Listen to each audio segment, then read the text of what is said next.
Hi friends, ഇതാണ് അശോകപ്പൂ. നിങ്ങളിത് കണ്ടിട്ടുണ്ടായിരിക്കും, ഇതിനെപ്പറ്റി കേട്ടിട്ടുണ്ടായിരിക്കും. ഒരുപാട് ഗുണഗണങ്ങളുള്ള ഒരു പൂവാണിത്.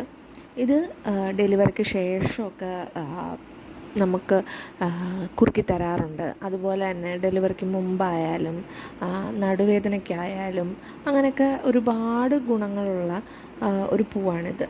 ഇത് വെച്ച് നമ്മളൊരു കിണ്ണത്തപ്പം പോലൊരു സാധനമാണ് ഇന്ന് ഉണ്ടാക്കിയെടുക്കുന്നത്. അതിനായിട്ട് ഇത് നന്നായിട്ട് കഴുകി വൃത്തിയാക്കി അതിനകത്തുള്ള എന്തെങ്കിലും അഴുക്കൊക്കെ ഉണ്ടെങ്കിൽ നന്നായിട്ട് അത് വൃത്തിയാക്കി എടുക്കുക. അതിനുശേഷം ഇത് പച്ചരിയുമായിട്ട് ചേർത്ത് നന്നായിട്ട് അരയ്ക്കുക.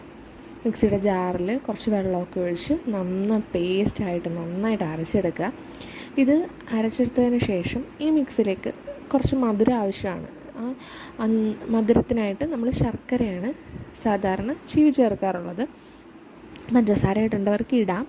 ശർക്കരയാണ് കൂടുതൽ നല്ലത്. നമ്മളിവിടെ മറയൂർ ശർക്കരയാണ് കേട്ടോ, നമ്മുടെ വീട്ടിലുണ്ടായിരുന്നു, അത് ചേർത്തു.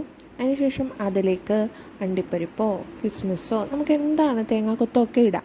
നമ്മളിപ്പോൾ ഇവിടെ അണ്ടിപ്പരിപ്പും കിസ്മിസുമാണ് ഇടുന്നത്. അതിനായിട്ട് ഇത് നമ്മൾ നെയ്യിൽ വറുത്തെടുക്കും.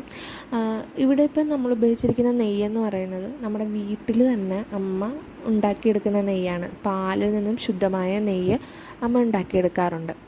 അപ്പോൾ ആ നെയ്യാണ് നമ്മളിവിടെ ഉപയോഗിച്ചിരിക്കുന്നത്. അതിനകത്ത് അണ്ടിപ്പരിപ്പിട്ട് വറുത്തെടുത്തു. പിന്നെ അതിനുശേഷം കിസ്മിസ് ഇട്ടു, അതും വറുത്തെടുക്കും. എന്നിട്ട് ഈ മിക്സിലേക്കിട്ട് നന്നായിട്ട് യോജിപ്പിക്കും. ഈ അശോകപ്പൂ എന്ന് പറയുന്നത് എല്ലാവരുടെയും വീട്ടിലൊന്നും കാണാറില്ലല്ലേ? ആരുടെയും വീട്ടിലുണ്ടെങ്കിൽ ഒന്ന് കമൻറ്റ് ചെയ്യണേ. ഇത് നന്നായിട്ട് മിക്സ് ചെയ്തിട്ട് സാധാരണ നമ്മൾ കിണ്ണത്തപ്പം ഉണ്ടാക്കുന്ന പോലെ ഇഡലിത്തട്ടിൽ ഒരു പാത്രത്തിനകത്ത് ഒഴിച്ച് കിണ്ണത്തപ്പാക്കി എടുക്കുന്ന പോലെ തന്നെയുള്ളൂ.